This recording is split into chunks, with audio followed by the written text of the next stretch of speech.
Hello दोस्तों, welcome to this video. तो आज के वीडियो में हम जानने वाले हैं कन्वर्टेबल नोट्स के बारे में। ये आजकल स्टार्टअप फंडिंग की दुनिया में एक बहुत ही कॉमन टाइप ऑफ फंडिंग हो गया है कन्वर्टेबल नोट्स। तो आज हम जानेंगे कि कन्वर्टेबल नोट्स होते क्या हैं और क्यों ज़रूरत है कन्वर्टेबल नोट्स की, क्यों सिंपल इक्विटी में इन्वेस्टमेंट नहीं करते इन्वेस्टर और कन्वर्टेबल नोट्स मानते हैं, इसके प्रोज क्या होते हैं, इसके कॉन्स क्या होते हैं, और हम एक सैंपल केस स्टडी भी करेंगे कन्वर्टेबल नोट्स विद कैलकुलेशन के साथ। तो ये वीडियो पूरा ज़रूर देखिएगा।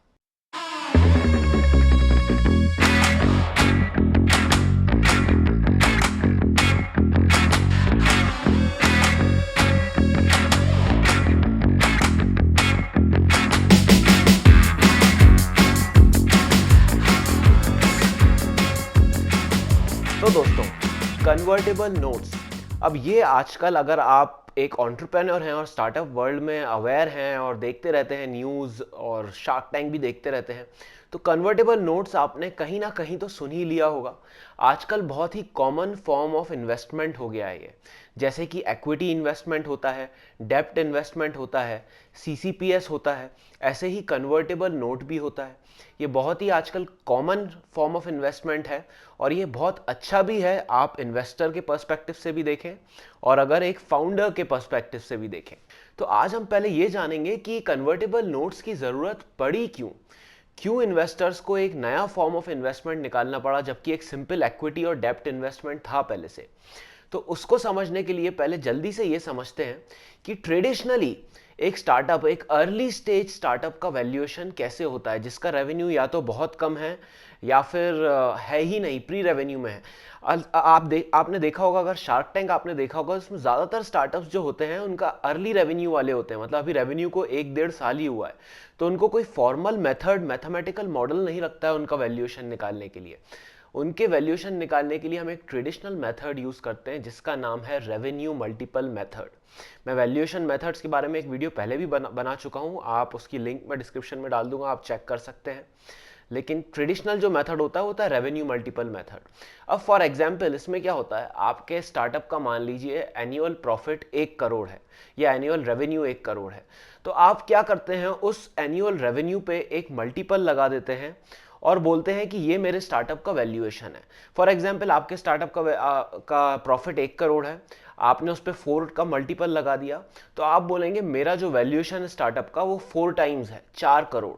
अब अगर किसी इन्वेस्टर को 1 करोड़ उस स्टार्टअप में इन्वेस्ट करना है तो वो कर सकता है, और सिंपल इक्विटी बेस्ड इन्वेस्टमेंट होगा तो उसको कितनी इक्विटी मिलेगी अगर वो 1 करोड़ इन्वेस्टमेंट करेगा, तो 1 crore divided by 4 crore which will be 25% equity उसको मिल जाएगी, राइट। अब ये तो हो गया ट्रेडिशनल मेथड, लेकिन उन स्टार्टअप्स के लिए क्या जिनका रेवेन्यू होता ही नहीं है या जो प्री रेवेन्यू होते हैं, फंडिंग तो वो भी रेस करते हैं, राइट। उन्हीं के लिए जो फंड रेजिंग ईजी करने के लिए ये नया फॉर्म ऑफ इन्वेस्टमेंट है, जिसको बोल, नया नहीं है, बहुत पुराना है लेकिन इंडिया में कंपैरेटिवली नया है। इसको बोलते हैं कन्वर्टेबल नोट्स।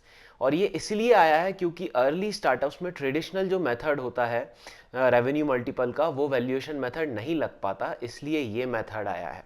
अब ये मेथड क्या प्रॉब्लम सॉल्व करता है वो भी समझ लेते हैं।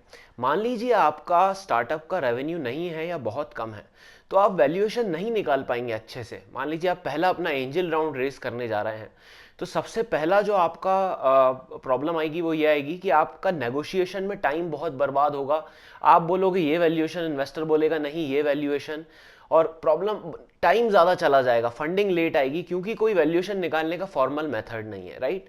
सबसे बड़ी दिक्कत तो ये है प्री रेवेन्यू स्टार्टअप्स में। सेकंड दिक्कत ये है कि हो सकता है भाई कि इन्वेस्टर अगर ज़्यादा स्ट्रांग है, ज़्यादा सीजनड है, तो वो काफ़ी ज़्यादा अच्छे से नेगोशिएट करके आपको थोड़ा पुश करके ज़्यादा कम वैल्यूएशन करवा ले कंपनी का। तो उससे क्या होगा, आपको एज अ फाउंडर आपको ज़्यादा ओनरशिप इक्विटी उसको देनी पड़ेगी, आपका लॉस है। तीसरा, इसमें इन्वेस्टर का भी लॉस हो सकता है, राइट। अगर मान लीजिए इन्वेस्टर नया है और उसको नहीं पता है इस इंडस्ट्री के बारे में और आपने एक बहुत हाई वैल्यूएशन कोट किया और वो मान गया, तो उसको बहुत कम इक्विटी मिलेगी, जितना वो डिजर्व करता है उससे कम मिलेगी, ये उसका लॉस हो गया, राइट। अब अगर मान लीजिए बहुत ज़्यादा आपने वैल्यूएशन दे दिया, आप सोच रहे हैं ये तो इन्वेस्टर का लॉस है, अच्छी बात है ना, जी नहीं, इसमें एज अ फाउंडर आपका भी लॉस है। अगर आप पहले ही राउंड में अपना वैल्यूएशन बहुत अनरियलिस्टिक, बहुत ज़्यादा रखेंगे, तो आपके दूसरे राउंड्स में फंड रेजिंग बहुत मुश्किल हो जाएगी, क्योंकि फिर दूसरे राउंड में आपको वैल्यूएशन उससे ऊपर ले जाना है। तो हो सकता है आपको मुश्किल हो फंड रेज करने में, हो सकता है आपको डाउन राउंड भी करना पड़े। डाउन राउंड क्या होता है? डाउन राउंड वर्ड का ये मतलब है कि जब आप पहला राउंड हायर वैल्यूएशन पे करते हैं और उसके बाद वाला राउंड में आपको लोअर वैल्यूएशन पे करना पड़ता है, वो होता है डाउन राउंड। एक स्टार्टअप के लिए अच्छा नहीं होता।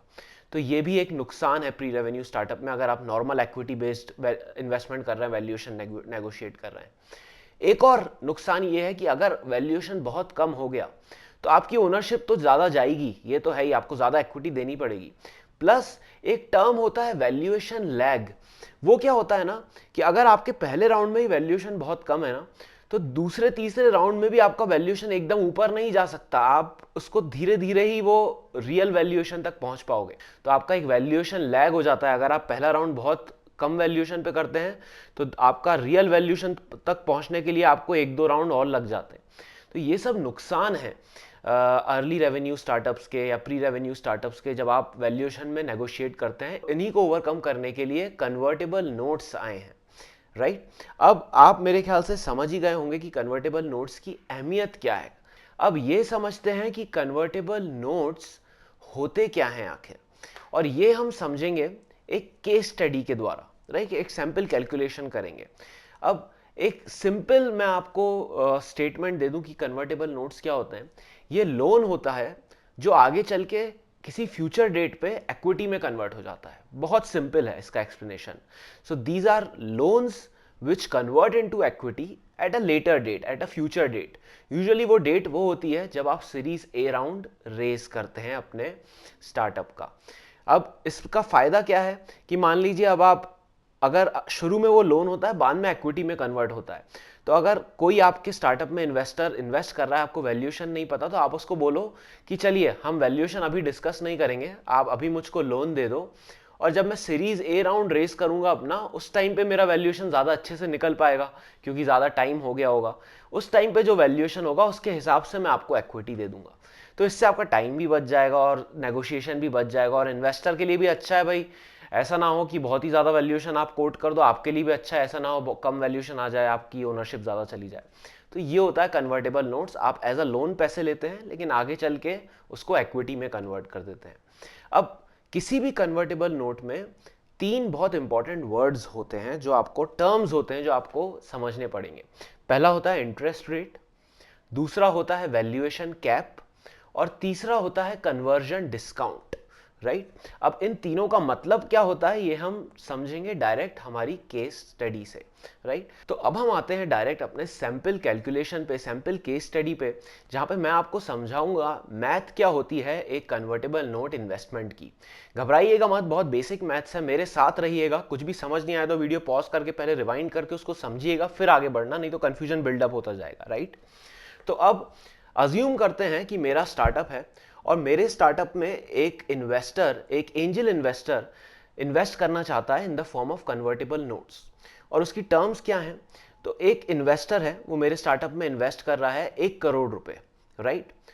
Eight as convertible notes, 1 crore रुपए एज कन्वर्टेबल नोट्स इन्वेस्ट कर रहा है at an interest rate of 10%, 10% के एनुअल इंटरेस्ट रेट पे, कन्वर्जन डिस्काउंट ऑफ 20%, 20% के कन्वर्जन डिस्काउंट पे, और valuation cap of 10 CR, 10 crore की वैल्यूएशन कैप पे। ये क्या होते हैं मैं आपको अभी समझाता हूं, राइट?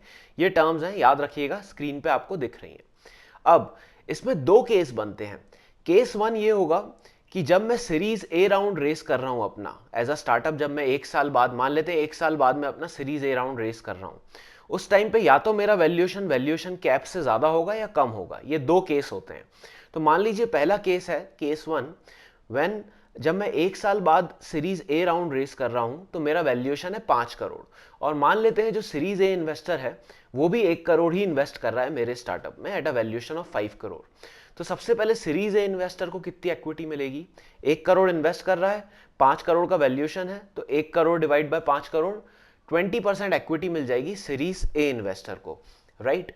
अब आते हैं कि एंजल इन्वेस्टर को कितनी इक्विटी मिलेगी जिसने 1 साल पहले कन्वर्टेबल नोट में इन्वेस्ट किया था, के थ्रू इन्वेस्ट किया था मेरे स्टार्टअप में। तो सबसे पहले निकालते हैं कि उस एंजल इन्वेस्टर को वैल्यूएशन कितना मिलेगा। 5 crore valuation series A round में डिसाइड हुआ है, तो क्या उतना वैल्यूएशन मिलेगा?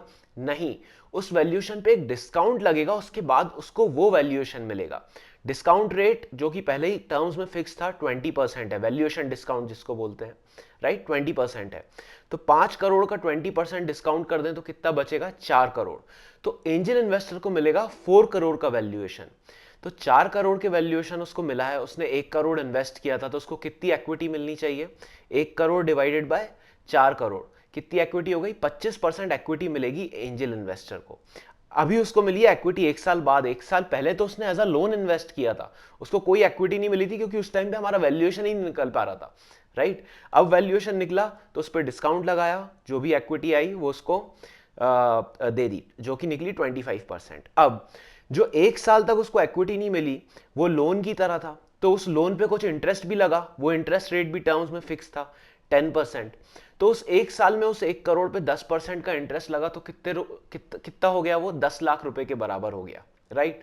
अब इन्वेस्टर के पास दो ऑप्शन है, या तो वो 10 लाख रुपए ले भी सकता है, लेकिन यूजुअली इन्वेस्टर क्या करते हैं ना, वो 10 लाख रुपए कन्वर्ट करवा लेते हैं इक्विटी में। तो एंजल इन्वेस्टर को कितना वैल्यूएशन मिला था? 4 करोड़ का, 10 लाख का उसका इंटरेस्ट है, तो वो उस 10 लाख को भी इक्विटी में कन्वर्ट करवा देगा। कैसे?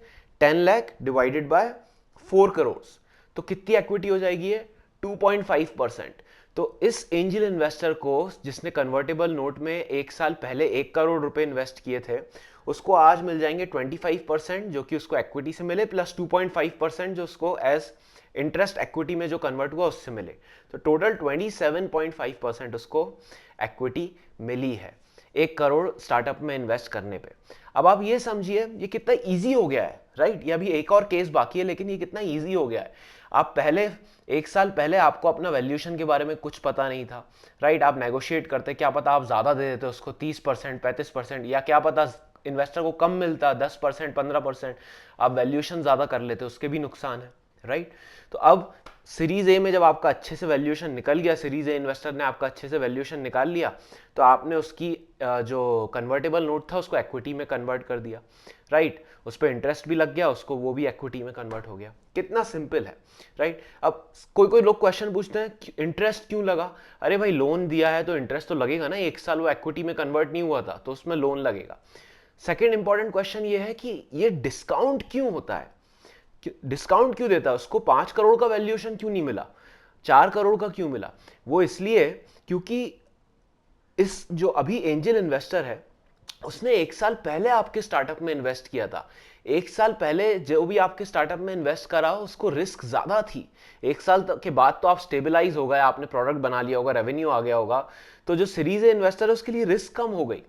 तो इसलिए हम क्या करते हैं, क्योंकि एंजल इन्वेस्टर ने पहले इन्वेस्ट किया तो उसको इंसेंटिवाइज करने के लिए कि सर आपने ज्यादा रिस्क में इन्वेस्ट किया, इसलिए जो अभी वैल्यूएशन फिक्स होगा मैं आपको उससे कम वैल्यूएशन पे फंडिंग दूंगा जिससे आपको ज्यादा इक्विटी मिले, इसलिए हम डिस्काउंट करते हैं वैल्यूएशन का। ये यूजुअली अराउंड 10, 20, 30% ऐसा ही रहता है, इससे ज्यादा या इससे कम नहीं होता है, राइट। और वैल्यूएशन कैप क्या होता है? वैल्यूएशन कैप ये होता है कि अब हम केस 2 पे आते हैं तो आपको वैल्यूएशन कैप समझ आ जाएगा। अब मान लेते हैं सीरीज ए राउंड फिर से हो रहा है 1 साल बाद इस स्टार्टअप का, और फिर से सीरीज ए इन्वेस्टर 1 करोड़ रुपए ही इन्वेस्ट करना चाहता है, लेकिन इस बार स्टार्टअप का वैल्यूएशन हो गया है 20 करोड़, राइट। 20 करोड़ का वैल्यूएशन हो गया है। तो सीरीज ए इन्वेस्टर को कितने इक्विटी मिलेगी? 1 करोड़ डिवाइडेड बाय 20 करोड़, मतलब 5% इक्विटी मिल जाएगी हमारे जो सीरीज ए इन्वेस्टर है। अब एंजल इन्वेस्टर को कितनी मिलेगी इक्विटी? सबसे पहले वैल्यूएशन कितना है? 20 करोड़, राइट। इस पे हम डिस्काउंट अप्लाई करेंगे, 20% डिस्काउंट 20 करोड़ पे अप्लाई करेंगे तो कितना वैल्यूएशन मिलेगा उसको? 16 करोड़ का वैल्यूएशन। अब वैल्यूएशन कैप ये होती है कि अगर वैल्यूएशन कैप से ऊपर है तो आपको मैक्सिमम वैल्यूएशन कैप तक का ही वैल्यूएशन मिल सकता है, मतलब आपका वैल्यूएशन कैप से ऊपर नहीं जा सकता एंजल इन्वेस्टर के लिए। तो भले ही डिस्काउंट लगा के 16 करोड़ वैल्यूएशन आ गया है, लेकिन इन्वेस्टर को 10 करोड़ के वैल्यूएशन पे ही आपको फंडिंग इक्विटी देनी पड़ेगी। वो और समझाता हूं, लेकिन एक बार पहले मैथ कर लें, राइट। तो एंजल इन्वेस्टर ने भी कितना इन्वेस्ट किया था? 1 करोड़। उसको कितना वैल्यूएशन मिलेगा अभी? 10 करोड़ का। वैसे तो 16 आ रहा था, लेकिन वैल्यूएशन कैप 10 करोड़ की है तो हम 10 करोड़ का लेंगे। तो उसको कितनी इक्विटी मिल जाएगी? 1 करोड़ डिवाइडेड बाय 10 करोड़, मतलब उस क्लोज 10% इक्विटी उसको मिल जाएगी, राइट। अब इंटरेस्ट भी लगेगा, 1 साल का उसको इंटरेस्ट भी मिलेगा। 1 करोड़ उसने 10% इंटरेस्ट पे दिया था, तो उसका 10 लाख इंटरेस्ट बना। अब या तो वो पैसे ले ले, पैसे नहीं लेगा तो उस 10 लाख को इक्विटी में कन्वर्ट करा लेगा। तो 10 लाख की इक्विटी कितनी बनेगी? 10 lakh divided by 10 lakh divided by 10 crore, जो उसके स्टार्टअप का वैल्यूएशन है, राइट। तो उसको उसकी इक्विटी उस हिसाब से 0.1% के करीब मिल जाएगी, राइट। तो ये अब उसको जो टोटल इक्विटी मिलेगी वो मिलेगी जो उसकी शुरू में उसको कितना मिली थी, 10% प्लस ये 0.1% उसको जो इक्विटी मिली है, राइट। तो ये एंजल इन्वेस्टर को अब 10.1% की इक्विटी मिली है, अगर वैल्यूएशन कैप से ज़्यादा का वैल्यूएशन आ रहा था तो अब आपको मैं वैल्यूएशन कैप की इंपॉर्टेंस समझाता हूँ क्या है और ये क्यों होता है, राइट। अब मान लीजिए किसी एंजल इन्वेस्टर ने किसी स्टार्टअप में इन्वेस्ट किया, और जब उसने इन्वेस्ट किया उसके 5 साल बाद जब सीरीज ए राउंड हुआ, मान लीजिए 1 साल बाद नहीं 5 साल बाद हुआ, यूजुअली ऐसे ही केस में वैल्यूएशन कैप काम आता है, तब तक स्टार्टअप का वैल्यूएशन बहुत बढ़ गया, 1000 करोड़ हो गया, 500 करोड़ हो गया। तो अगर अब एंजल इन्वेस्टर जिसने 5 साल पहले आपके स्टार्टअप में इन्वेस्ट किया था, आप उसको अगर जो आपका अभी हाई वैल्यूएशन है उस पर इक्विटी दोगे तो उसका तो बहुत नुकसान हो जाएगा, उसको तो बहुत छोटी सी इक्विटी मिल पाएगी, छोटा सा परसेंटेज मिल पाएगा कंपनी का, लेकिन उसने इन्वेस्ट बहुत पहले किया था, रिस्क भी ज़्यादा थी। इसलिए ऐसे मामलों में इन्वेस्टर को सेफगार्ड करने के लिए एक वैल्यूएशन कैप लगा देते हैं कि भाई अगर आप बहुत ही ज़्यादा ग्रो कर पाओ या सीरीज ए राउंड आपका बहुत लेट हो रहा है, उससे पहले आपने और छोटे छोटे राउंड कर दिए, तो ऐसा नहीं कि वैल्यूएशन बहुत ज़्यादा चले जाए और मुझे बहुत कम इक्विटी मिले, तो आप मैक्सिमम इस इक्विटी तक ही जा सकते हो, मतलब मेरे कन्वर्टेबल नोट को इक्विटी में कन्वर्ट कर सकते हो। तो ये काम होता है वैल्यूएशन कैप का, राइट। तो अब ये मैं समझता हूं आप कैलकुलेशन सारी समझ गए होंगे, बहुत सिंपल कैलकुलेशन है, राइट। अब इसके प्रोज और कॉन्स समझते हैं हम कि कन्वर्टेबल नोट्स के प्रोज क्या होते हैं और कॉन्स क्या होते हैं, राइट। सबसे पहले प्रोज क्या होते हैं। एक सबसे अच्छा प्रो तो इसका ये है कि भाई नेगोशिएशन टाइम बहुत कम होता है, तो प्रोसेस बहुत फास्ट हो जाता है। यूजुअली जब आप इन्वेस्टर के पास जाते हैं, आपका रेवेन्यू नहीं होता, तो वैल्यूएशन में बहुत ज़्यादा नेगोशिएशन होता है और बहुत टाइम लग जाता है इन्वेस्टमेंट रेस करने में, कभी कभी 6 महीने 1 साल। इसमें आप कन्वर्टेबल नोट में तुरंत अगर डील हुई तो हम लोग डिसाइड करते हैं कि वैल्यूएशन हम बाद में सीरीज ए राउंड में करेंगे, तुरंत डील हो जाती है, खत्म डायरेक्ट। फिर आपको सिर्फ पेपर वर्क का टाइम लगेगा, राइट, नेगोशिएशन में टाइम बच जाएगा, तो फास्टर प्रोसेस हो जाता है। सेकंड, फेयर वैल्यूएशन मिलता है इन्वेस्टर को भी और एज अ फाउंडर आपको भी, दोनों को फेयर वैल्यूएशन मिलता है। ऐसा नहीं कि कभी कहीं वैल्यूएशन ज्यादा हो गया तो इन्वेस्टर को नुकसान हो गया, वैल्यूएशन कम हो गया तो आपको नुकसान हो गया, ऐसा नहीं होता है ना, दोनों को फेयर वैल्यूएशन मिलता है। अब प्रोज तो इसके ये हो गए, बहुत ही अच्छे प्रोज हैं, 2 हैं लेकिन बहुत प्यारे प्रोज हैं, बहुत अच्छे प्रोज हैं। कॉन्स इसके क्या है? कॉन्स इसके यार बस एक ही कॉन्स हैं कि जो नए फाउंडर्स होते हैं, जो ये कन्वर्टेबल नोट्स हैं, वो यूजुअली कब यूज में आते हैं? जब आपका स्टार्टअप नया होता है, जब आप अर्ली स्टेज में होते हैं। और यूजुअली जब स्टार्टअप अर्ली स्टेज में होता है तो फाउंडर्स नए होते हैं, राइट, उनका पहला स्टार्टअप होता है, उनको समझ नहीं होती, तो कभी कभी वो इससे डर जाते हैं कि कन्वर्टेबल नोट्स क्या होते हैं, इसमें उलझ जाते हैं, कोई टर्म्स गलत कर देते हैं, समझ नहीं पाते हैं, वैल्यूएशन कैप, कन्वर्जन डिस्काउंट, कभी इन्वेस्टर उनको उलझा सकते हैं। तो उसका बस एक यही कौन है, और उसको ओवरकम कैसे करना है, आप ये वीडियो देख लो, आपको समझ आ गया कन्वर्टेबल नोट्स क्या होते हैं। 3 ही चीज उसमें इंपॉर्टेंट होती है, इंटरेस्ट रेट, वैल्यूएशन कैप और कन्वर्जन डिस्काउंट। बस आप अपने टर्म्स में ये 3 चीज चेक कर लो, खत्म, अब कुछ इसका कौन रहा ही नहीं। तो बहुत अच्छी चीज होती है कन्वर्टेबल नोट्स।